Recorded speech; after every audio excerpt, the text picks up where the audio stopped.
سلام دوستان عزیز، حالتون چطور؟ خوش آمدید به این ویدیو. من پرمیشن هستم و خیلی خوش آمدید به این ویدیو. آقا چه خبر؟ چیکار میکنید؟ اومدیم امروز برخلاف ویدیو قبلی دوئل بازی کنیم که امیدوارم از این سبک ویدیو هم خوشتون بیاد و لذت کافی رو ببرید.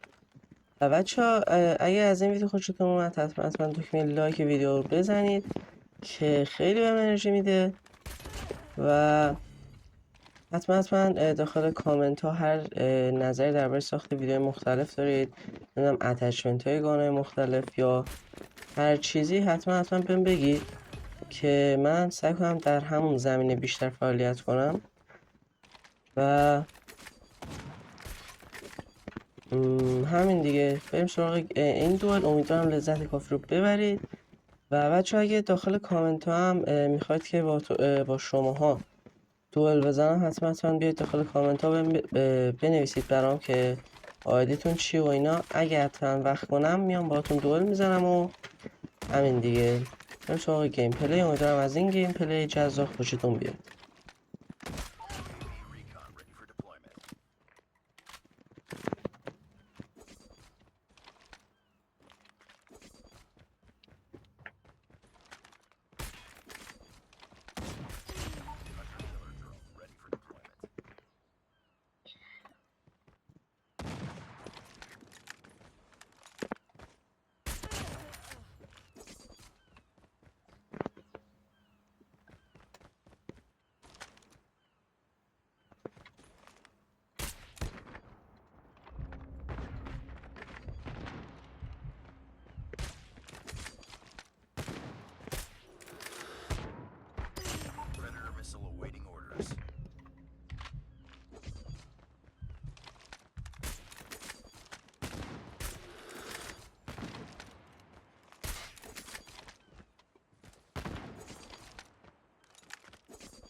و بچه اگه اتچمنت اسنایپر و گانای مولتی من خواستید حتما بگید اسم گانه رو بنویسید داخل کامنت ها تا یا خدای لحظه تا براتون اون دارم. حالا این اسنایپر همین مولتی که الان براتون گیم پلیش رو دارم ضبط میکنم باشه، چه حالا هر اسنایپر دیگه، سعی میکنم بهترین اتچمنتش رو براتون گیر بیارم و بذارم براتون.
almost there. Keep it up.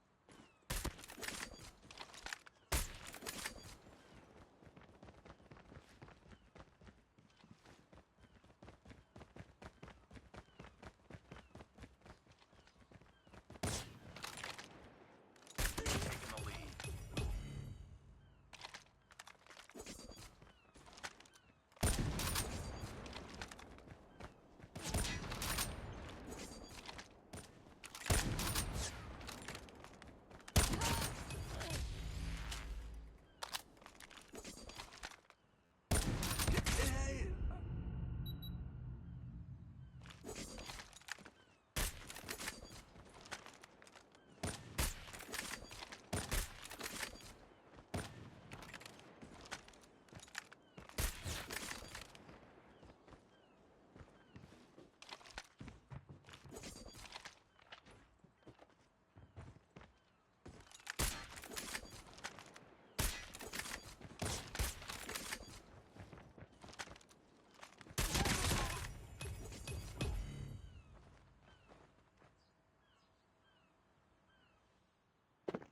و بچه به خاطر کیفیت بعد ویدیوهامون هم ازتون عذرخواهی میکنم، چون سیستمم ضعیفه برای ضبط و بازی کردن و نمیتونم بیشتر از این گرافیک ویدیوها رو بالا ببرم. کیفیت بازیم هم روی پایین ترین حالته، یعنی این پایین تر راه نداره که من ببرم، به خاطر اینکه لگ هم نگیرم مجبور میشم هم کیفیت ویدیوها رو بیارم پایین تر، هم کیفیت بازیمو تا بتونم به بهترین شکل بازی خودم ارائه بدم. بچه ها مرسی که تا اینجا ویدیو رو دیدید. اگه از این ویدیو خوشتون اومد حتما لایک ویدیو رو بزنید که خیلی بهم انرژی میده. کانال هم دنبال کنید و یه چند تا کامنت دلی بذارید و نظرتون رو درباره ویدیو هم بذارید که امیدوارم از این ویدیو خوشتون بیاد و تا یه ویدیو دیگه بدرود.